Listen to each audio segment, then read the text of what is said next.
Voilà, comme à l'accoutumée, notre fonction de communication entre moi, mes invités, et surtout entre moi, mes invités et vous, fidèles téléspectateurs, c'est l'émission Carte sur table. Là, c'est l'émission d'enquête et d'investigation en République démocratique du Congo. Il faut signaler déjà que Carte sur table, c'est un programme de diffusion de divers sujets d'actualité qui sont liés à des questions essentielles pour répondre à des problématiques socio-économiques et surtout politiques. Mesdames, messieurs, fidèles téléspectateurs de Géopolis Télévision, bonsoir et bienvenue à l'émission Carte sur table dont j'ai l'honneur de vous la présenter.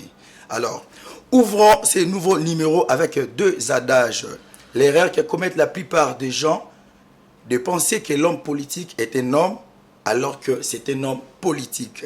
En politique, il faut guérir les mots, jamais les venger. Toute société qui prétend assurer aux hommes la liberté doit commencer par leur garantir l'existence. Puisque nous allons parler de la politique, mesdames, messieurs, fidèles téléspectateurs de Géopolis Télévision, j'ai invité pour vous une figure importante en politique.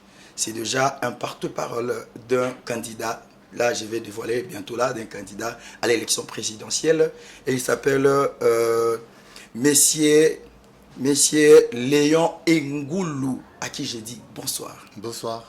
Voilà, je vais vous présenter, mais je sais que vous allez me compléter si je vais rater quelques points.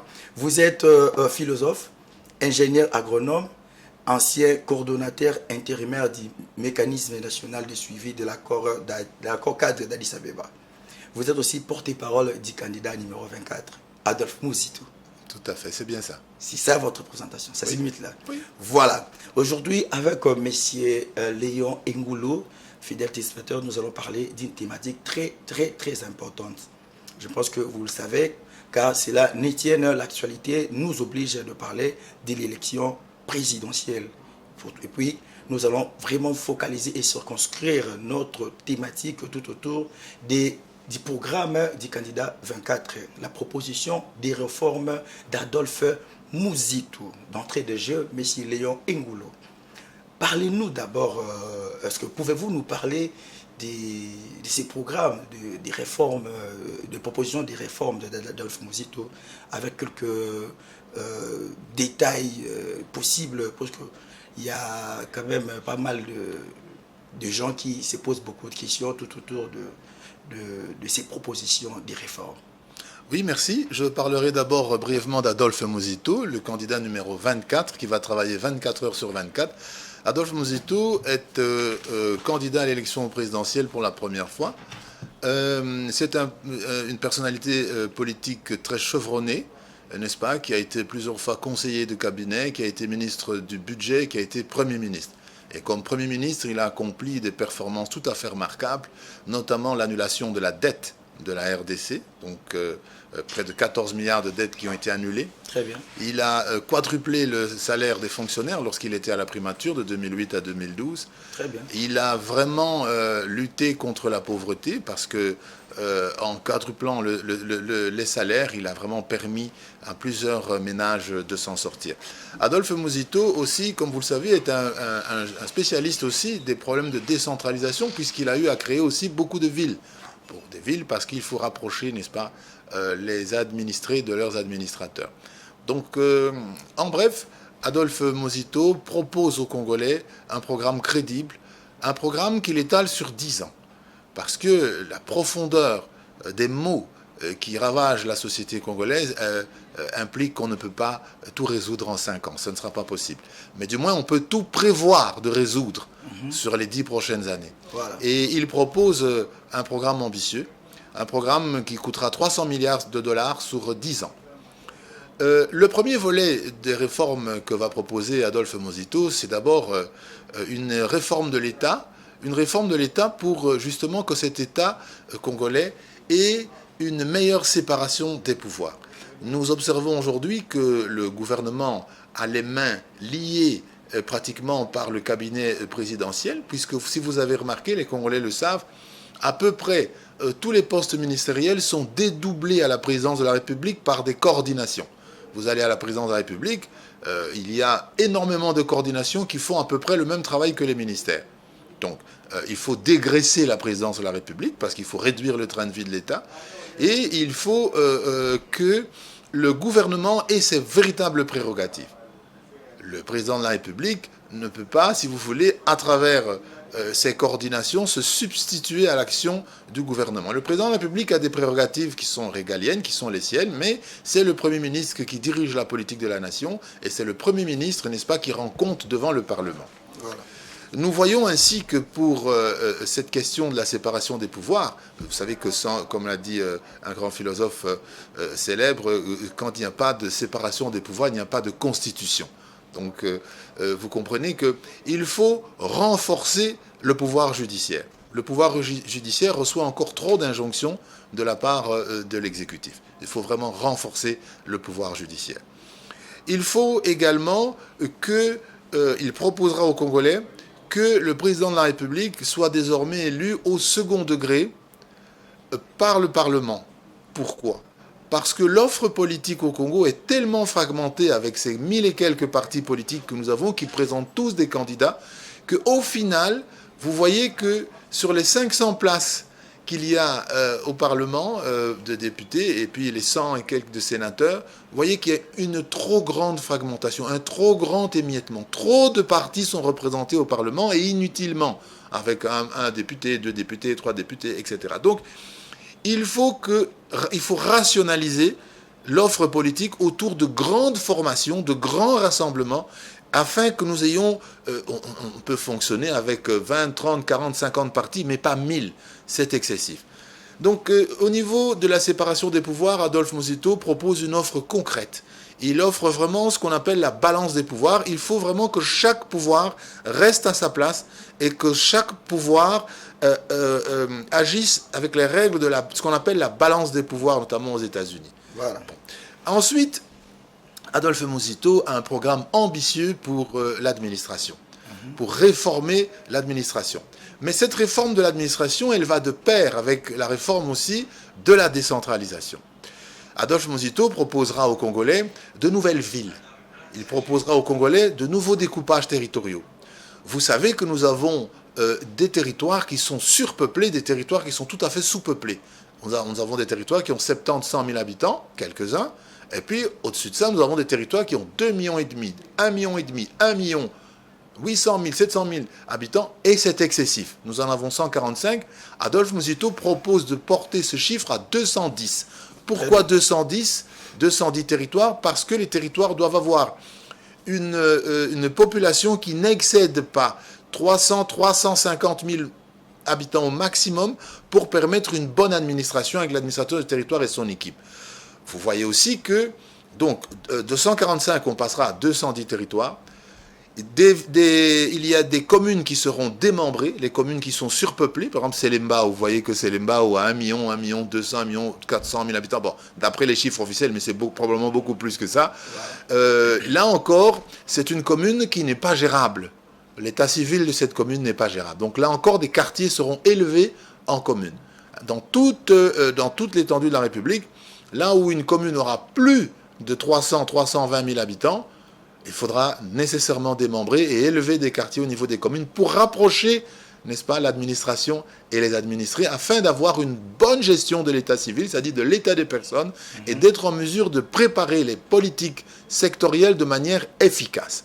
Parce que, comme vous le savez, c'est à partir de l'état civil qu'on élabore les politiques publiques, l'état des personnes. Donc, quand on a une commune qui a 300 000 habitants, c'est gérable. Quand on a une commune qui a 1 million et demi d'habitants, ce n'est plus gérable. Voilà. Donc, si vous le voulez, si vous avez vous pouvez me poser d'autres questions, mais si vous voulez, on peut continuer aussi. Notamment si on prend la question de la lutte contre... Nous allons venir avec les détails, mais moi, voilà. je voulais bon, pour essayer un peu d'éclaircir l'opinion publique, je voulais à ce que vous puissiez un peu nous définir de manière générale la globalité de toutes ces propositions. Oui, je peux continuer. Nous allons entrer dedans pour le président de la détail. Je peux continuer aussi. Prenez l'exemple de l'agriculture.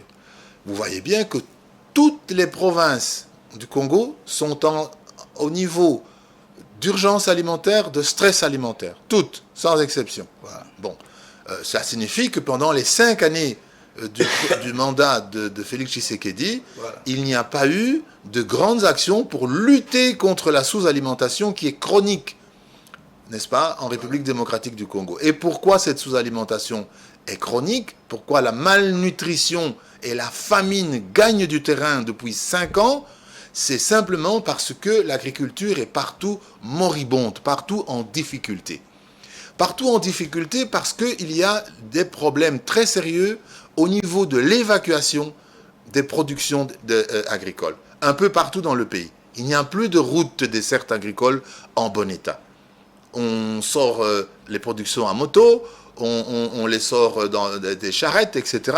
Et vous voyez bien qu'il y a d'énormes difficultés. C'est-à-dire que les producteurs sont découragés par l'absence de route. Et donc, nous arrivons à ce que toutes ces productions soient vraiment tout à fait réduites et ne peuvent plus, si vous voulez, rencontrer la demande. Et vous voyez bien que nous importons à peu près l'essentiel de notre alimentation, hein, sardines, cornets de bif, enfin tout ce que vous voulez, nous importons tout, mais nous ne relançons pas, n'est-ce pas, l'agriculture locale. Donc Adolphe Muzito a un vaste programme de relance de l'agriculture, relance par le désenclavement des territoires parce que, on y reviendra dans la question transport, mais je le dis déjà, l'Office des routes sera renommé en Office des routes de désenclavement et placé sous la tutelle du ministère de l'Agriculture, car c'est le ministère de l'Agriculture, n'est-ce pas, qui connaît les bassins de production. Donc l'Office des routes, qui deviendra l'Office des routes de désenclavement, va être placé sous l'autorité du ministère de l'Agriculture. Le reste des routes sera placé sous l'autorité d'un ministère des Transports, un grand ministère des Transports, qui sera lui-même dans une entité plus vaste, qui sera un grand ministère de la transition écologique. Donc, le programme au niveau de l'agriculture tiendra compte de plusieurs paramètres, notamment, si vous voulez, supprimer tous les freins à l'importation. Il faut que le secteur agricole soit complètement détaxé à l'importation. Ça, Adolphe Muzito le fera. Détaxer les intrants agricoles, les engrais, les machines-outils, les tracteurs, les semences, afin que, justement, il y ait une relance de tous les domaines. Tous les territoires à vocation agricole sous la colonie, aujourd'hui, sont en état de végétation, vraiment sont moribonds. Ils ne produisent pratiquement plus, et ce n'est plus que de l'autosubsistance. Donc, il faut une forte politique de relance. Et cette forte politique de relance, elle passe par une détaxation générale de tout le secteur agricole et également le passage de l'agriculture, n'est-ce pas, si vous voulez, de transformation manuelle, à l'agro-industrie. Il faudra des investissements dans les agro-industries pour importer moins. Nous importons tout. Et ça, ce n'est pas bon. Alors, si vous voulez, on peut arriver maintenant dans le volet des transports. Je viens de le dire il y a un instant. Et ça a un lien aussi avec l'agriculture, parce que vous savez que tous les camions qui viennent de Kikwit, du Kasaï, du Bandundu payent des péages exorbitants, jusqu'à $400 par voyage. Donc vous imaginez le coût qui est répercuté, n'est-ce pas, sur la population. Donc Adolphe Muzito proposera que tous les transports agricoles, camions de grand tonnage, 1 tonne, 2 tonnes, 3 tonnes, 40 tonnes, eh bien ces camions, n'est-ce pas, soit exonérés, soit payent un forfait mensuel unique, et pour faire le plus de rotation possible pour alimenter la capitale, pour alimenter les centres de vente. Donc il faudra absolument réduire pratiquement au plus bas coût les péages. Les péages sont excessifs et contribuent à l'augmentation des prix des denrées alimentaires. Voilà. Très bien. Ok, merci monsieur Léon. Il y a encore d'autres points, nous y arriverons. Non, nous y arriverons. Nous y arriverons. Je sais que nous avons encore quelques minutes, nous allons continuer. Le temps est encore à votre disposition. Mais il faudrait noter que M. Léon Ngolo, après, le 29 septembre 2023, après avoir entériné les programmes de propositions de réforme d'Adolphe Muzito par son parti Nouvel Élan, 10 jours après le lendemain, on a vu Adolphe Muzito aller déposer sa candidature à la CENI pour entrer en course, en lice avec d'autres candidats à l'élection présidentielle. Est-ce que pensez-vous vraiment que ces programmes qui a pu convaincre ses partisans, ses partisans de son parti politique, peut aussi faire en sorte que Adolphe Muzito soit élu président de la République à travers ces programmes de proposition des réformes? Oui. Parce que déjà là, vous avez dit il faudrait réduire les trains de vie des institutions. Il faudrait passer du régime semi-présidentiel au régime parlementaire. Parlez-nous par rapport à ces programmes du côté de réforme de l'État. Là, vraiment, je vous laisse 5 minutes pour que vous puissiez nous donner vraiment de l'éclairage par rapport, de la lumière par rapport à ces points-là, ces premiers points. Parce que nous irons point par point. Voilà, je vous l'ai dit, la réforme de l'État, elle doit toucher, si vous voulez, la nature même du régime, elle doit aussi toucher la décentralisation et l'amélioration de l'administration. C'est ensemble, c'est englobant. Voilà. Donc au niveau de l'État, Adolphe Muzito, le candidat numéro 24, proposera aux Congolais, les Congolais décideront, une nouvelle forme de l'État, donc un régime parlementaire avec un président élu par le Parlement. Il proposera que la séparation des pouvoirs soit stricte. Voilà. Au niveau de la décentralisation, il propose que la décentralisation aboutisse, parce qu'elle n'est pas encore aboutie. Nous allons dans la bonne direction avec l'élection maintenant au niveau des secteurs, au niveau des communes, des conseillers municipaux qui vont choisir les bourgmestres. C'est dans la bonne direction, mais c'est précisément pour cela qu'il faut en profiter pour rationaliser, n'est-ce pas, cette décentralisation avec son corollaire, l'administration. Comment? Par la création de nouvelles villes, par la création de nouvelles communes, pour que nous n'ayons pas des entités, n'est-ce pas, qui ont trop d'habitants. Je vous donne un exemple. En France, vous avez que Paris, on dit la ville de Paris entre guillemets, mais en fait Paris est une commune dirigée par un maire. Et Paris fait à peu près 2,5 millions d'habitants. Mais figurez-vous que dans Paris, vous avez encore 20 arrondissements et 20 maires d'arrondissement. Et quand vous regardez, vous divisez les 2,5 millions d'habitants par le nombre de mairies d'arrondissement, vous voyez que la population est très bien suivie et très bien encadrée. Très bien. Selembao ici fait 1,5 million, je crois. 1,5 million pour une commune. Ramené à Paris, il y aurait 15 sous-communes à Selembao. Là, vous parlez maintenant de la décentralisation. Oui, parce que la réforme de l'État qu'il va faire a son corollaire, l'achèvement de la décentralisation qui passe par une bonne administration. Voilà. Vous voyez, ça se tient. Alors, je vous ai donné le cas des villes. Il y aura des nouvelles villes. Il y aura des quartiers qui vont être élevés en communes. Donc, il est tout à fait possible, si Adolphe Muzito est élu, que dans 2 ans, 3 ans, nous ayons encore de nouvelles élections parce qu'il faudra de nouvelles élections communales. Vous voyez, pour justement faire qu'il y ait un nouveau découpage de la décentralisation et qu'il y ait plus de proximité entre les élus locaux et la population. Donc ça, c'est les grandes lignes, mais vraiment les grandes lignes de la réforme de l'État, l'achèvement de la décentralisation, nouveau découpage territorial. Donc, alors, après cela, il y a la question de la lutte contre la pauvreté. Le Congolais vit avec moins de $2 par jour. Voilà. Moins de $2 par jour. Dans ce programme, vous proposez quoi alors? Eh bien, la lutte pour sortir de la pauvreté, il y a plusieurs volets.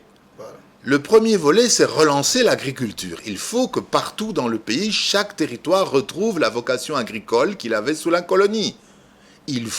Aujourd'hui, nous avons une économie qui est essentiellement extractive.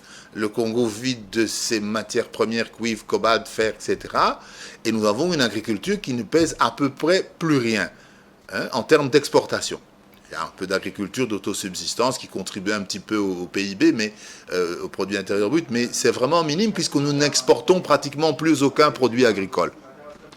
Donc, pour sortir de la pauvreté, il faut d'abord relancer l'agriculture, puisque tout, comme je l'ai dit, sur les 5 dernières années et même avant, sous Joseph Kabila, et ça s'est poursuivi avec Félix Tshisekedi, vous savez que tous les territoires congolais sont en situation d'alerte en termes de famine, de stress ou d'urgence alimentaire, tous.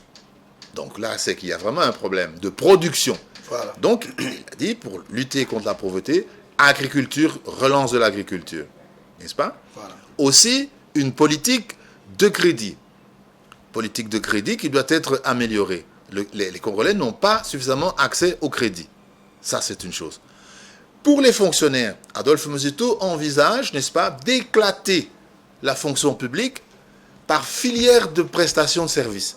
Aujourd'hui, vous avez une fonction publique unique, mais vous allez avoir, avec Adolphe Mosito, vous aurez une fonction publique sécuritaire, une fonction publique éducative, une fonction publique judiciaire, une fonction publique hospitalière. Donc, parce que les métiers sont différents, les exigences sont différentes. Je vous donne un exemple. Un professeur d'université peut aller à l'éméritat et enseigner jusqu'à 80 ans, 85 ans, il n'y a aucun problème. Mais il ne peut donc pas être régi par la même fonction publique qu'un militaire qui part à la retraite à 65 ans. Vous voyez que ça pose des problèmes. Alors, il y aura là, il fera des propositions aux Congolais pour rationaliser, pour éclater la fonction publique selon les prestations, selon les filières de prestations. N'est-ce pas ? Ça, c'est un point qui est très important. Alors, les fonctionnaires, évidemment, il faudra revaloriser leur salaire justement en réduisant le train de vie de l'État. Ça, c'est une réalité. Mais la lutte contre la pauvreté passe aussi par une mesure phare qu'Adolphe Mosito va proposer aux Congolais. La titrisation si vous voulez, de la propriété foncière, des ayants droit coutumiers.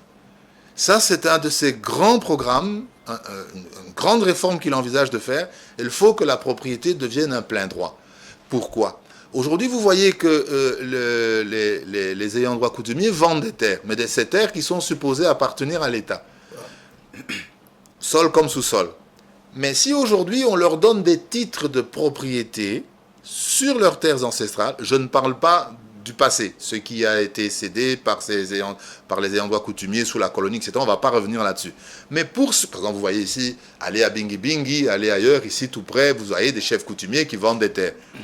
Mais la proposition phare d'Adolphe Mosito, pour sortir de la pauvreté, sera notamment de donner des titres de propriété réels à ces ayants droit coutumiers afin qu'ils puissent entrer dans le marché foncier et qu'ils puissent entrer après dans le marché de l'immobilier.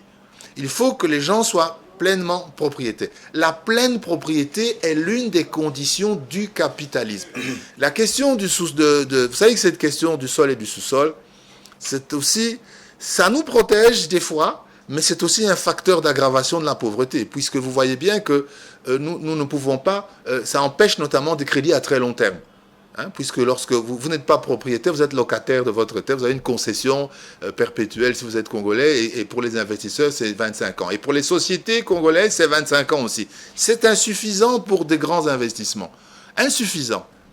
Donc, la lutte contre la pauvreté, c'est une lutte qui est multisectorielle. Non, mais permettez-moi, vous allez continuer. Je vais faire un petit rétro-pédalage par rapport à là où vous dites que Adolphe Mosito a prévu de relancer la production agricole, de relancer automatiquement l'agriculture pour permettre pour lutter contre la pauvreté. Est-ce que vous avez aussi pensé par rapport à cet axe-là qu'il y a aussi les chômages qui s'en plaint au Congo, en République démocratique du Congo, qui fait en sorte que les Congolais vivent aussi dans la pauvreté. N'avez-vous pas pensé aussi à la création de l'emploi par rapport à cette lutte contre la pauvreté? Oui, bien évidemment. Nous arrivons, si vous le voulez bien, à ce point. Nous avons à peu près 95-96% de chômeurs officiellement au Congo. Mais vous voyez bien que tous les Congolais sont à peu près actifs dans quelque chose. Voilà. Donc, qu'il s'agisse de leur petit commerce, etc., de leur champ et tout, ils sont occupés à quelque chose. Voilà. Mais le problème, c'est que notre administration fiscale ne parvient pas à quantifier l'économie réelle. L'économie réelle, ça dit ce que nous voyons tous. Vous voyez tous qu'il y a des changeurs un peu partout dans toutes les communes. Mais ces changeurs-là déclarent quoi? À qui? Vous comprenez? Voilà. Donc cela signifie qu'il y a un gros problème de formalisation de l'économie réelle, de quantification de l'économie réelle. Et ça, Adolphe Mosito va s'y employer. Va s'y employer comment? Par une réforme... Pour diversifier l'économie alors. Attendez, ouais. Par une réforme profonde des régies financières. Okay. Il faut que chaque Congolais soit identifié dans son activité. Et ça, normalement, c'est une information qui est tenue par l'état civil de la commune où vous résidez. L'état civil de la commune où vous résidez doit savoir que vous êtes employé. Doit le savoir. Voilà. Un changeur, quel est son statut? Il est employé par qui? Il rend compte à qui? Pourtant, vous voyez bien, quand vous voyez le nombre de changeurs qu'il y a au Congo, qu'il y a un volume d'échanges qui est extraordinaire. Très bien. Bien. Donc là aussi, il y a une réforme des régies qu'Adolphe Muzito va mener, une réforme des régies financières pour identifier si vous voulez, l'économie réelle. Parce qu'il y a 95-97% de chômage officiel, mais en réalité, vous voyez bien que tout le monde est à peu près occupé. Mais l'État ne le sait pas. Donc, c'est-à-dire qu'il y a à ce moment-là des difficultés d'identification et il faut une réforme des régies. Voilà. Merci, Monsieur Léon Ngoulou. Je pense que nous allons marquer une petite pause. Vous savez que le temps, la télé, c'est le temps. Nous tendons déjà vers la fin. Nous allons marquer une petite pause. Une question pour vous de vous ressourcer encore, puisque nous allons maintenant attaquer l'étape de la transition écologique et puis la diversification économique. Nous allons parler de ces deux points. Puis vous allez avoir votre mot de la fin. Vous savez que le temps nous presse. Papa Noël et Tunda, John Mukendi du côté de la régie. Vous allez nous balancer l'élément de Fiston Oleko. Notre équipe de la rédaction avait fait un constat sur le terrain par rapport à l'élection présidentielle. La campagne électorale est déjà à mi-parcours. Il y a aussi votre candidat Adolphe Muzito, candidat numéro 24, qui est déjà en compétition. Il y a aussi d'autres challengers. Donc nous allons faire juste un petit constat par rapport à tout ce qui se passe sur le terrain. Papa Noël et Tunda, balancez-nous l'élément sur la campagne électorale à mi-parcours.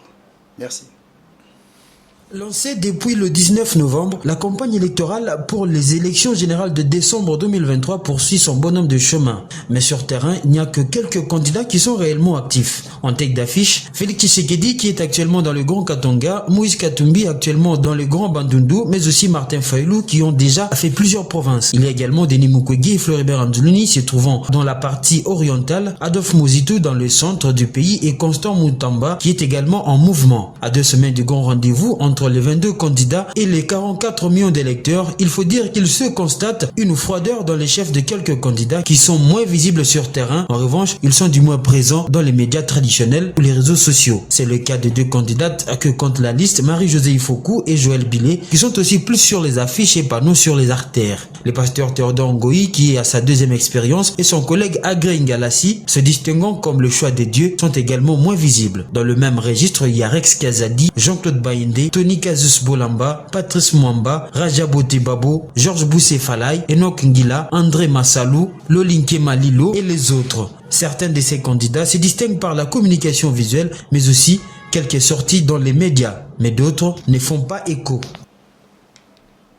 Voilà, merci Papa Noël Tunda, merci la régie, merci pour cet élément de l'équipe de la rédaction. Là, je tiens déjà cet élément de Fiston Oleko, les secrétaires de rédaction. Merci pour cet élément. Nous allons revenir avec Monsieur Léon Ngoulou, fidèle téléspectateur, vous qui venez de nous prendre en cours. C'est l'émission Carte sur table, une émission d'enquête et d'investigation qui traite tous les sujets liés aux problématiques socio-économiques et politiques. Donc aujourd'hui, j'ai reçu pour vous, Monsieur Léon Ngoulou, le porte-parole du candidat numéro 24, Adolphe Muzito, à l'élection présidentielle. Avec lui, nous parlons de l'élection présidentielle de la République démocratique du Congo. Proposition de réforme d'Adolphe Muzito. Voilà. Monsieur Léon Ngoulou, essayez un peu de nous parler de la campagne électorale. Je sais que nous allons revenir à notre thématique. La campagne électorale, le candidat numéro 24, Adolphe Muzito. Comment est-ce que ça fonctionne? Comment est-ce qu'il est en train d'avancer? Est-ce qu'il y a déjà un sondage positif par rapport à son engagement? Adolphe Muzito a commencé sa campagne, une campagne de proximité à Kinshasa. Il a commencé par Kanluka, par Lukungafuna, toutes les zones en difficulté, en grande difficulté. Il a été rencontrer la population pour vraiment palper, toucher du doigt les problèmes et discuter avec la population. Ça, il l'a fait pendant 2 jours avant de s'en aller pour le Kasaï, où il a été reçu à Chikapa et à Kamiona de manière triomphale. Donc actuellement, il est à Kananga. Il est en route pour Mbujimaï et puis il poursuivra sa campagne électorale qui se porte vraiment très très bien. Et oui, parce que Adolphe Muzito est connu comme un Premier ministre, il a été un Premier ministre très compétent et les gens s'en souviennent dans toutes les provinces. Dans toutes les provinces, tout le monde se souvient qu'Adolphe Muzito a annulé la dette de la République démocratique du Congo. Et c'est l'annulation de la dette qui a fait qu'au lieu de payer cette dette, ce qu'on appelle le service de la dette, eh bien, il a pu affecter cette somme-là à l'amélioration des conditions de vie de ses concitoyens. Et ça, les Congolais s'en souviennent, tout le monde s'en souvient. Voilà, tout le monde s'en souvient. Pour lier l'utile à l'agréable, nous allons revenir à notre mouton pour parler maintenant, pour continuer avec cette thématique qui est les propositions des réformes d'Adolphe Muzito. Il nous reste 2 axes, parce qu'on nous fait déjà signe, vous savez, la télévision sur le temps, que bientôt là, nous devons chuter, mais on ne peut pas quand même vous laisser comme ça. Il faudrait finir notre thématique. Papa Noël, accordez-nous quelques minutes. Nous allons parler maintenant de la transition écologique et la diversification économique. C'est un peu de nous expliquer brièvement à quoi cela va ressembler quand Adolphe Muzito sera président de la République. Cela signifie en gros... Il est déjà présidentiable. Oui. C'est d'ailleurs le candidat le plus chevronné, le plus expérimenté. Voilà. La transition écologique, en gros, c'est le passage des énergies fossiles aux énergies renouvelables pour lutter contre le changement climatique. Et donc là, il y a des efforts qui seront fournis, des propositions de réforme pour qu'on réduise le fossile, donc pétrole et gaz, mais surtout qu'on développe, n'est-ce pas, les énergies renouvelables. Et là encore, il fait une proposition aux Congolais. C'est que tous les ménages, n'est-ce pas, dans les zones rurales, dans les zones en difficulté, les ménages congolais ne paieront plus l'électricité. Parce que la SNEL vend de l'électricité, les commerces exportent son électricité, les commerces payeront l'électricité, les immeubles de location payeront l'électricité, les commerçants payeront l'électricité, mais les ménages, n'est-ce pas, ne payeront plus l'électricité parce que c'est une mesure qui vise à lutter contre, n'est-ce pas, à réduire la pauvreté. Quand vous avez quelqu'un qui gagne 400 000 francs et qui reçoit une facture de 150 000 francs de la SNEL, il va couper un arbre. Et vous voyez pourquoi je fais le lien avec la transition écologique. Voilà. Parce qu'il va couper un arbre pour avoir du bois de chauffe, du bois pour préparer. Et donc, vous voyez que tout se tient. N'est-ce pas? La transition écologique, c'est qu'il faut maîtriser les énergies fossiles, il faut les réduire et développer, n'est-ce pas, les énergies renouvelables qui sont notamment le solaire et l'hydroélectricité. Nous avons une SNEL aujourd'hui qui est inefficace. Il y aura des propositions pour démanteler la SNEL et pour faire en sorte que dans le cadre de la libéralisation du marché de l'énergie, plusieurs opérateurs apparaissent. Vous savez que dans tous nos pays, dans tout ce pays, nous avons des rivières partout. Donc nous pouvons exploiter. Il ne faut pas seulement une chute pour faire un barrage, mais on peut aussi, par la marée motrice, si vous voulez, par des turbines dans nos rivières, des rivières comme la rivière Kassai, la rivière Salonga, on peut également produire de l'électricité avec des turbines. Donc il faut absolument laisser le pétrole là où il est. Très bien. Et le gaz aussi. Hein? Ça, c'est pour sauver la planète. Et comme je vous l'ai dit, ça passe par des mesures en direction de la population. Donc, pour que la population déforeste moins, coupe moins, je vis au Congo central et je le vois tous les jours, coupe moins de bois à des fins de chauffage, à des fins de cuisson, etc., etc., il faut qu'il y ait une vraie politique de fourniture d'électricité gratuitement pour les populations. La Constitution a prévu la gratuité pour l'enseignement.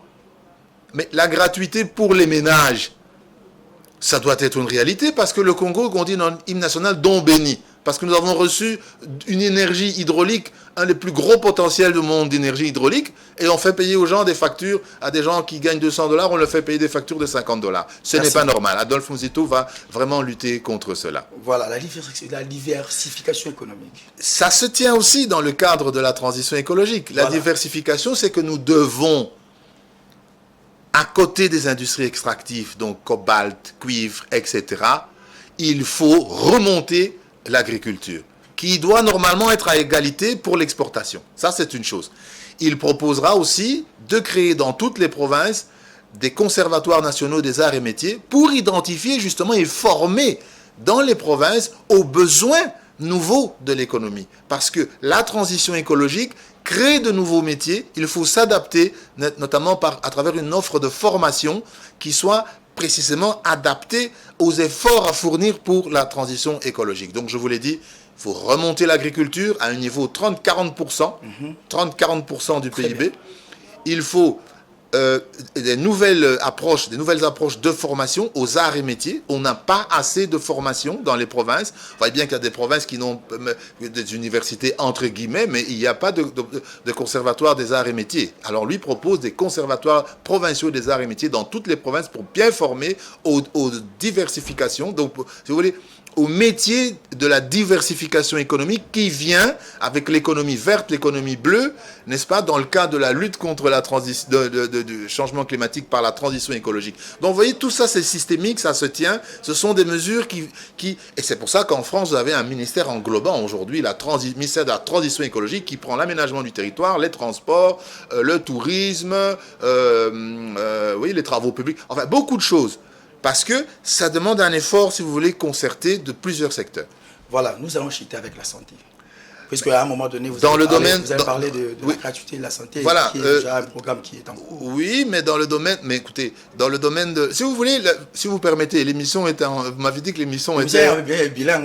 Mais pour ce point sur la santé, permettez-moi que je termine en lingala. Voilà. Donc, Bandeko et Babolingo, vraiment Bandeko Nanga, Toyokana. Voilà. Naebite nani azali ministre ya santé na Congo sikoyo. Pe naebite pona nini Félix Tshisekedi akamataki président Félix Tshisekedi akamataki likama santé lokola ko sakana. Kota na pharmacie lelo na Congo mobimba. Kota na pharmacie. Okokuta pharmacien wapi. Okokuta toujours mutu moko bo avandi to mama moko azomelisa na libele tout ça li amikate odu na kisi nini mais bazoteka kisi des crimes pharmaceutiques où ils allaient commis tous les jours dans nos pharmacies. Et que senga Félix Tshisekedi mandat combien pour ce côté na pharmacie au kutana na pharmacie et que senga mandat boni. Mais l'obina tongo ministre la santé a comment arrêtez wana mais bazo sala monte ponani. Bazo sala monte alingi mandat combien. Santé et appelle lié na peso ka kawana ya kawana kaka oyo ya ba pharmacie. Au Congolais mou maye bien. Bon, tant qu'on est les sous dans le secteur à santé. Or, comme on a un médecin, il y a fonctionnaire à l'État, il y a sous une officine privée. Mais l'État a foutu, mais en même temps, il y a sous une officine privée. Bon, qu'on a qu'un earning. Donc, c'est que ce qu'on a dans l'État, il y a bon à l'État, pour qu'on a qu'un officine privée, cabinet privé. Et ça, malamouté. Voilà. Santé, ils appellent salubrité. Ndengeni Félix Tshisekedi pendant 5 ans, il y a mandat, il y a Tiki Kinshasa, comme on a bossoto, il y a un niveau jamais atteint. Tout le monde a été. Mais la peste et le choléra nous guettent à tout instant, à chaque instant. Au côté de la rivière, nyon surtout, salité na salité. Kende na funa. Kende na commune na funa, ou na rivière, ou kat sakawana, nani, ou na moyen salité. Kaka salité na bosoto. Côté na babalabal. Kaka na hôtel de ville. Kende na venu Kalembele, mais na tronçon Kalembele, mouezo ko katisa, 3 communes, ezo kutanisa 3 communes. Balak. Et c'est ça partout. Il y a un autre retour dans tobi oui, oh ya salaki ya malamu to monika salaki ya malamu tondimi. Mais oh ya muke, lokola bakisi, lokola lutte contre ba faux médicaments. Pona moto teka kisi lokola na pharmacie, pona nini baza ku surveiller en côté ba pharmacie. Et puis baza ku tika n'importe qui à la pharmacie. Okukuta pharmacie moko a pharmacie moko a pharmacie moko a pharmacie et kangama to 8 la nanibo mais soko ke na Belgique ba koko implanter pharmacie bongote ba kota la na quartier wana eza na combien d'habitants ba OK lokola baza 20 000 habitants et ben 3 pharmacies ça suffit 4 pharmacies ça suffit parce que la sûr que ba service ça bien rendu. Donc problème à santé les sous problème à santé t'as la place les ali sur ba hôpital na biso bien ba hôpital na zo le bela ba kama ba hôpital voilà na problème à santé il faut qu'on paie qui ça ba médecin fonctionnaire et à l'état a que ne ça en officine privée sauf convention entre l'état na ba officine wana sinon l'état za rotia ba moyen na hôpital na ye po ba moyen wana tsiko ya na bureau à l'état après a détourner en le bibo et il nanga na oyanga ya privé entre temps l'état a dépassé que bambongo pour na ko améliorer ba conditions de travail. Voilà. Donc question à santé les sous ba maladie nyo surtout les ali ba maladie infectieuse o les ali ba maladie o yeba ba ça la pe bongo pour l'état futa bango mosolo malonga te. Mais Ce que l'État a fait sur malongate. Alors dans ce moment-là, il faudra plutôt réformer le secteur. Il faut réformer les relations entre ces médecins et l'État. Voilà. Hein? Mais est-ce pas... que vous avez prévu qu'il y aura aussi la bonne augmentation de salaire pour qu'il va travailler et ça pas seulement augmentation en salaire, et ça modification à ma prestation. On peut aussi imaginer que yo médecin, n'est-ce pas, osa utiliser l'infrastructure et à l'État d'une manière privée. Ça peut aussi se concevoir. Voilà. Et qu'on a la paix. Quand tu as que médecin, hôpital général, dans certains endroits, médecin, sous forme d'un rapport privé dans l'État. Parce que sinon, on ne pourra pas s'en sortir. C'est comme si on détourné les moyens à l'État. Alors, santé, santé,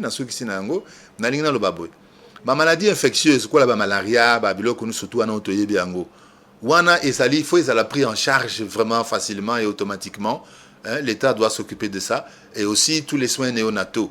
Hein, soins américains ou la vaccination. N'appelle ce exemple, on a un originaire à Chouapa.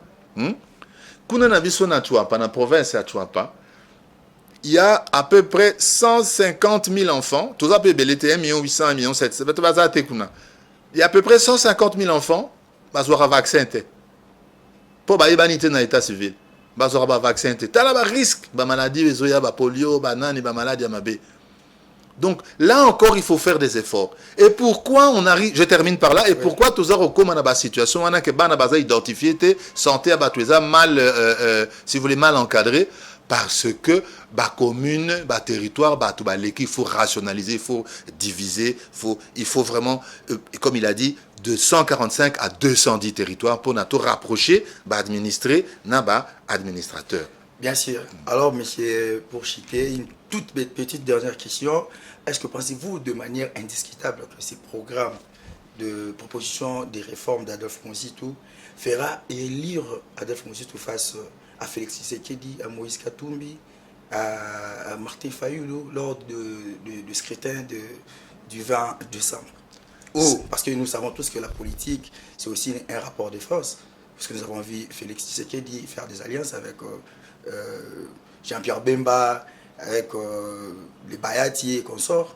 Et on en a vu aussi des désistements, des Fetset Kikouni, des Denis Sanga et consorts pour se rallier avec Moïse Katumbi. Tandis que Adolphe Mouzitou programme Adolphe Mouzitou eza makasi nazolo ba on a lingala ba téléspectateur bazolanda énergie snel ya ménage ekozala te courant pour na ba ménage ba kofuta te zela nano mais il y a une partie une nouvelle élan regroupement Bunda azali moko une grande personnalité donc il a rotala ndenge oyo a ko gagner soka gagner population après ba ko na gouvernement ba ko sala alliance mais pour na psycho ya zolo ba na population énergie ya snel courant et snel pour na ménage beaucoup fouté ba commerçant ba industrie ba exportation maintenant mais population pour soulager la population rapidement beaucoup fouté ba camion ba transporteur ba yo kanga malamu en tant que porte-parole beaucoup fouté sous ba péage était parce que vous avez la bateau de l'Okakolia. Voilà. Ba péage ba foot à souci pour bazo la Blocolia, nous avons dépassé largement le temps. Merci monsieur Léo Ngolo pour avoir répondu positivement à notre invitation. Je vous laisse la caméra adresser un mot à tous les électeurs d'Adolphe Mouzitou par rapport à l'élection présidentielle. Un mot à toute la population congolaise qui a passé calmement son temps à nous suivre tranquillement, à suivre aussi les programmes d'Adolphe Mouzitou, les propositions des réformes, des institutions, des réformes et tout. Il y a des réformes de l'État, de la décentralisation, de la transition écologique, la réduction de la pauvreté, la relance de la production agricole et puis la diversification économique. Un mot. C'est aussi votre mot de la fin. Nasengi ba Congolais va voter pour le candidat numéro 24, Adolphe Mouzitou, où il a retravaillé 24 heures sur 24 pour la population. Azali moto azana boigné belé, azali moto azana souci en boka, souci à population, yé moto annula dette ya Congo, yé moto salaki salaire va fonctionner tant que premier ministre qui multiplié par 4, yango nasengi azana makambo ya kitoko pour la population. facture ya mai ba ménage ba électricité ba ménage ba kofuta ngo lisusu te pona électricité ba camion ezota biloko kikwit ezokota na bandundu ezota na Kasa ezota na Congo central ba kofuta lisusu péage te parce que ezali ou bien ba ko mukeka kame parce que pona ndenge bazoya na biloko akolia po biloko ekita azali candidat ya mayele pe ye mutu aza na programme ya malonga pe oyo bino moko ba congolais bo monaka misala na etango azalaka premier ministre pour voter numéro 24. Voilà. Monsieur Léon Ngoulou Alobi pour voter numéro 24. En tout cas, fidèle amis téléspectateurs de Jeux Police Télévision, mesdames, messieurs, nous sommes arrivés à la fin de cette émission Carte sur table dont j'avais l'honneur de vous la présenter. J'avais reçu pour vous monsieur Léon Ngoulou, porte-parole du candidat numéro 24, Adolphe Mouzitou, candidat à l'élection présidentielle. Tu es bibi sur élection où ils allaient vraiment challenge total qui est le meilleur gagne population de azali une européenne sa suffrage population d'Azal souverain il a voté. Merci. Alors merci à l'équipe technique qui m'a tenu compagnie. Là je vois Béni Fombo à la réalisation et Eneka Bamba, je vois Papa Noël Tunda à la direction technique, je vois John Mukendi à la régie et monsieur Lise Pemba. Donc merci au directeur général de Géopolice Télévision pour nous avoir donné cet espace qui donne l'occasion à tous les politiciens, à tous les acteurs politiques, à tous les acteurs économiques, à tous les acteurs sociaux de pouvoir venir sur ce beau plateau pour s'exprimer, pour lancer leur message à la population. C'est ici que nous mettons fin à cette émission. Bonne suite des programmes avec la direction du programme avec M. Lise Pemba. Je vous retrouve, quant à moi, je vous retrouve au prochain numéro, à la semaine prochaine. Bon week-end à tous. Au revoir. Bye.